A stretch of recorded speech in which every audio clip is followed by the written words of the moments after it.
Olá, muito bom dia, seja bem-vindo ao Noticidade Manhã desta quarta-feira, dia 29 de janeiro. E a gente começa esta edição com mais um protesto na Avenida Ipanema por conta da falta d'água. Desta vez, a manifestação de ontem à noite, foi logo depois que o gerente do SAI de Sorocaba concedeu entrevista a Simone Marqueto no Noticidade, dizendo que a situação do condomínio estaria normalizada. Moradores usaram placas, móveis e um container para fechar as avenidas Ipanema e Genésio Rodrigues, no Jardim Botucatu. Enquanto nossa equipe entrevistava uma moradora, manifestantes se aproximaram da polícia militar, que respondeu com bombas de gás lacrimogênio.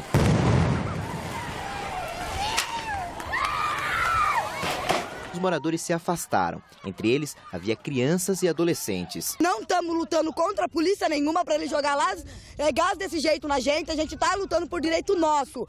Em seguida, os manifestantes colocaram fogo em um sofá. Eles protestaram pelo segundo dia seguido por causa da falta de água no condomínio Altos do Ipanema. Nesta terça-feira, houve uma reunião entre o SAI, o síndico do condomínio e a Caixa Econômica Federal, que foi quem financiou o empreendimento. De acordo com a autarquia, a água chega até aqui. O problema do abastecimento seria interno do condomínio. Em entrevista ao Noticidade de ontem, o diretor operacional do SAI disse que o serviço colaborava com o condomínio por meio de caminhões-pipa.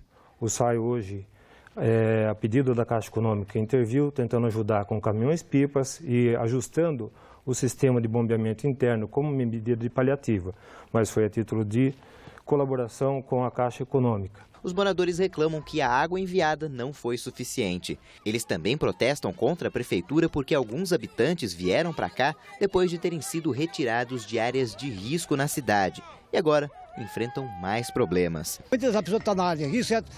Logicamente lá estão mais acomodados, certo? Tem água, tem tudo de bom para eles, né? Agora o governo trouxe eles para cá, tem que pagar uma taxa, pagar isso, pagar aquilo, mas infelizmente não tem água para o pessoal. Quem mora na região do Jardim Botucatu também reclama das interrupções no abastecimento. Segundo o diretor operacional, o fornecimento de água na cidade deve ser normalizado em março. Nós vamos substituir até março as bombas que aduzem água da ETA do Cerrado para os reservatórios dos bairros. Essa adução está prevista até o final de março. Nossa produção entrou em contato com a Caixa Econômica Federal e também com o SAI de Sorocaba, mas até o momento não tivemos resposta. E agora a gente segue com as informações do trânsito na região.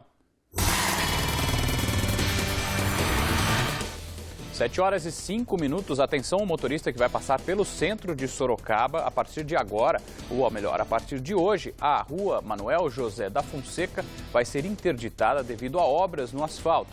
A via terá meia pista interditada das 9 da manhã às 4 da tarde e depois do horário de pico, das 8 horas da noite até a meia-noite. Por enquanto, não há previsão de liberação da rua. Os trajetos dos ônibus que passam pelo trecho também serão desviados. Agentes de trânsito da URBS vão estar no local para orientar os motoristas.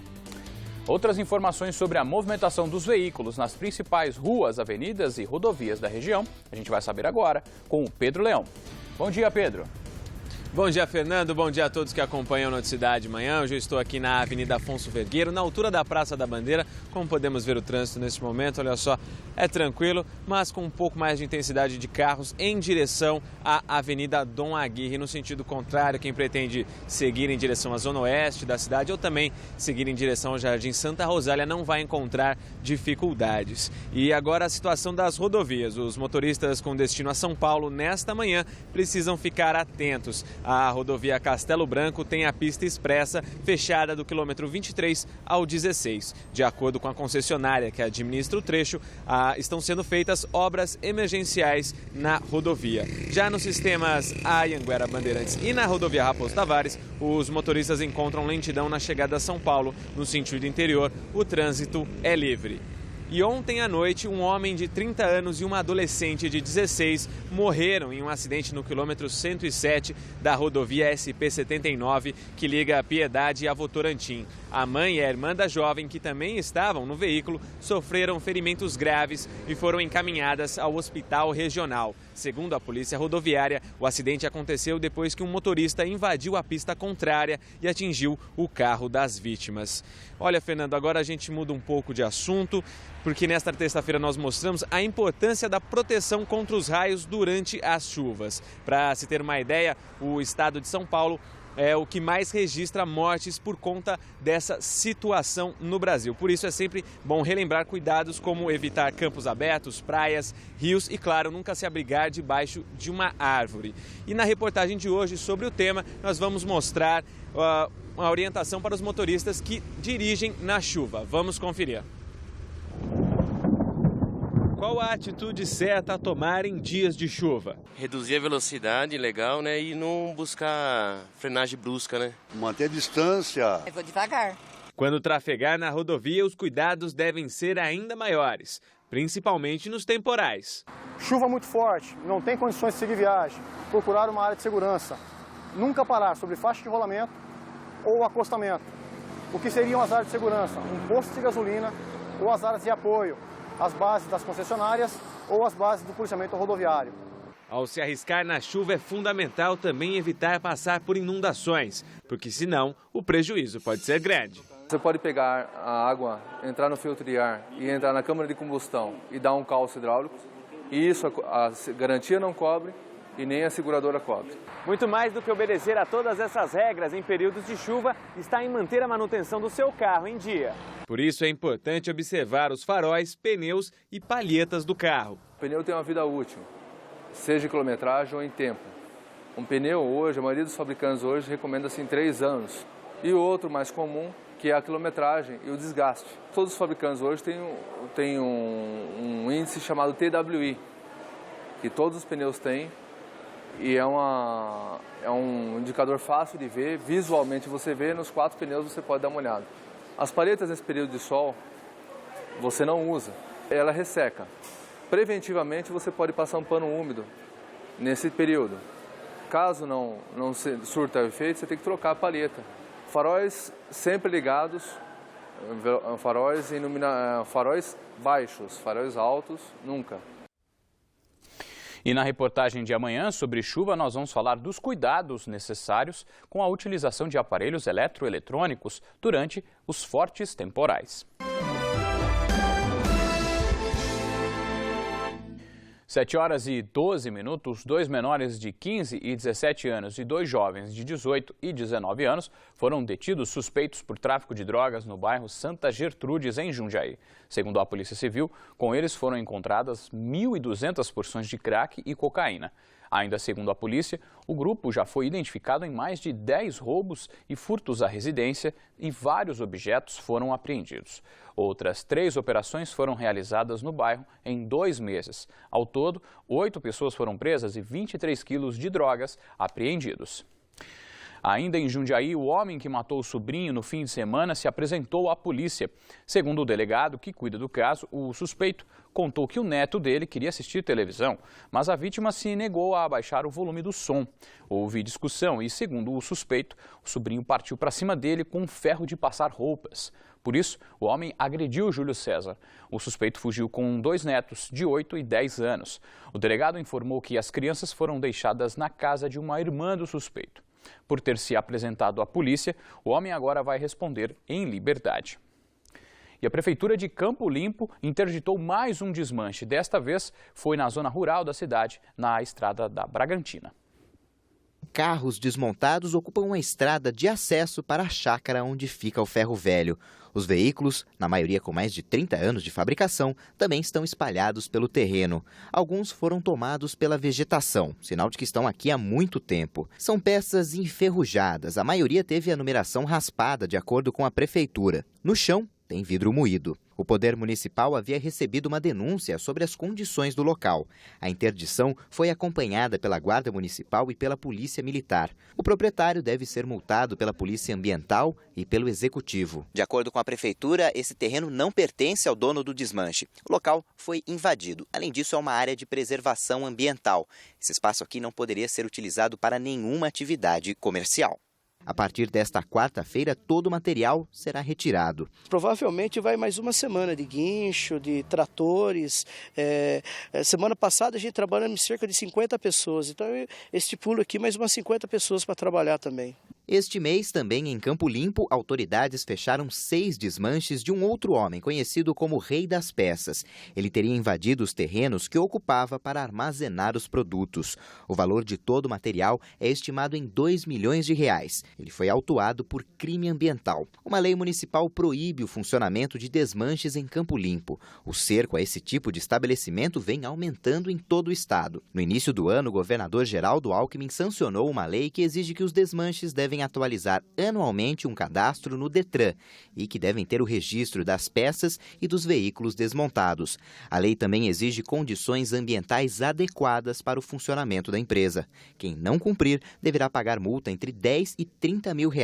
Segundo este delegado, é uma medida importante porque essa atividade pode envolver outros crimes. Esse tipo de mercado, quando ele é clandestino, ele é alimentado pela criminalidade. De onde vêm as peças e os veículos que são lá desmanchados? Vem da criminalidade, de roubos, furtos e latrocínios. 7h18. Um homem que fazia a manutenção no ar-condicionado de um shopping em Itu ficou gravemente ferido depois de cair de uma altura de 11 metros nesta terça-feira. Segundo os bombeiros, ele sofreu fratura nas 2 pernas, no tórax, traumatismo craniano e um corte profundo na testa. A assessoria do shopping informou que o funcionário era terceirizado. Ele foi encaminhado ao Hospital São Camilo. Ainda em Itu, um outro homem também sofreu acidente de trabalho em um condomínio. Segundo os bombeiros, a vítima realizava a manutenção em uma caixa d'água quando se desequilibrou e caiu de uma altura de 7 metros. Ele fraturou a perna e foi encaminhado ao Hospital Regional de Sorocaba.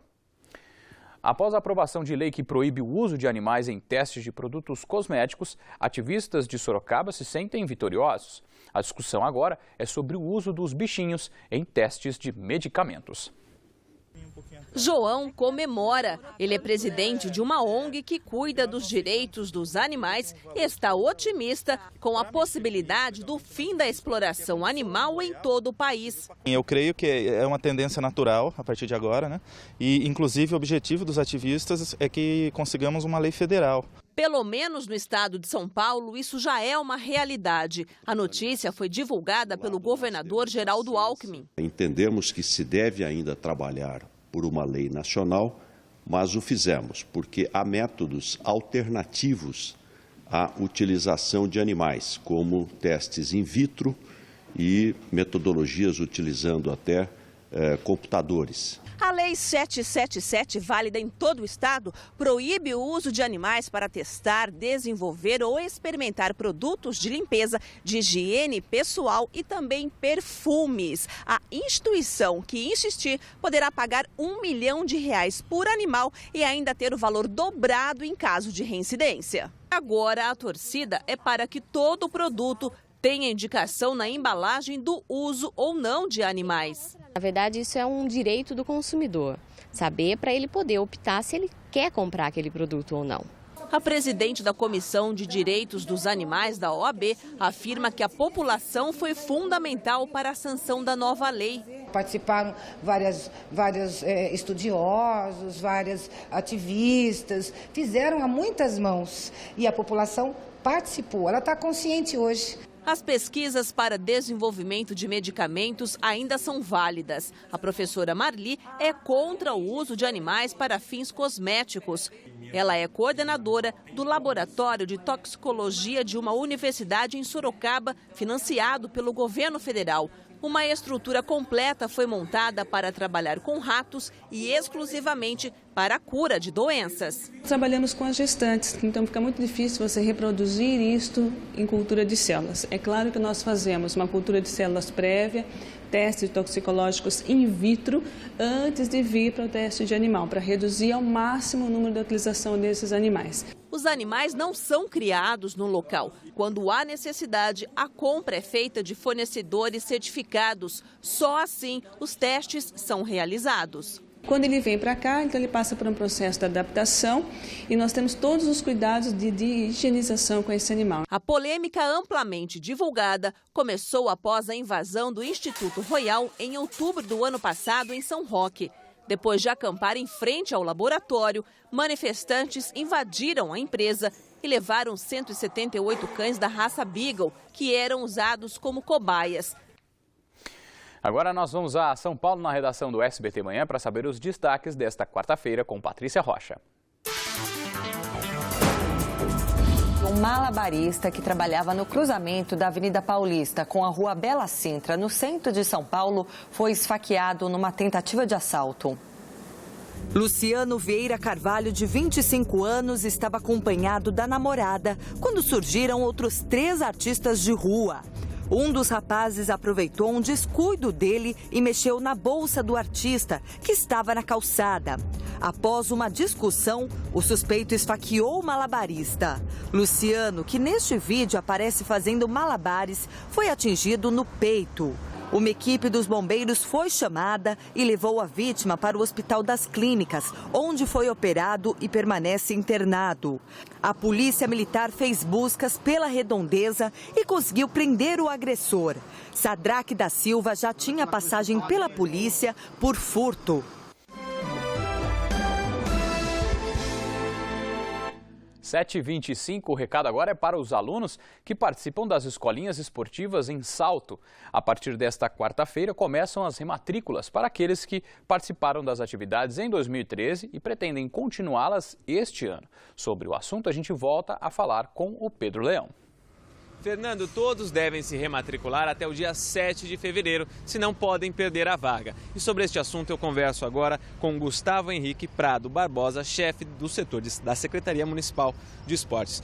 Gustavo, como a pessoa deve proceder para a rematrícula? Bom dia. Bom dia.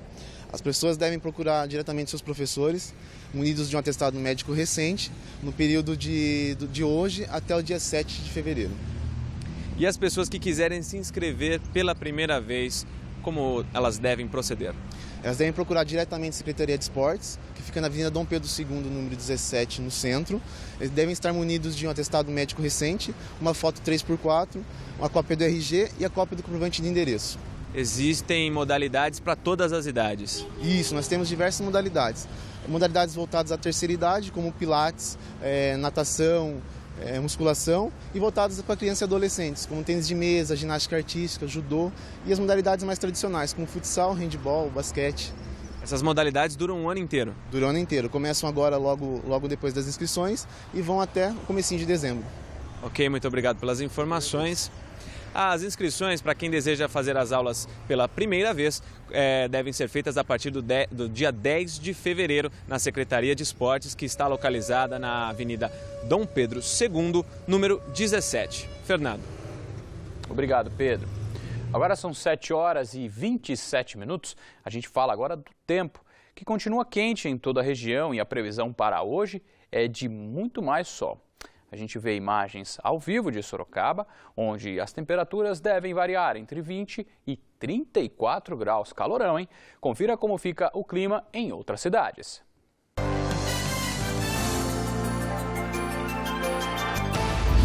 Em Salto, as temperaturas variam entre 20 e 35 graus. Mesma máxima prevista para Laranjal Paulista. Em Jundiaí, a mínima deve ser de 19, com máxima de 34. Itapetininga registra a mínima de 20 e máxima de 33 graus. E com o forte calor dos últimos meses, quem sofre as consequências são os agricultores de Capela do Alto, que cultivam milho. Por conta da seca, principalmente no fim do ano passado, 2014 começa com prejuízos na colheita.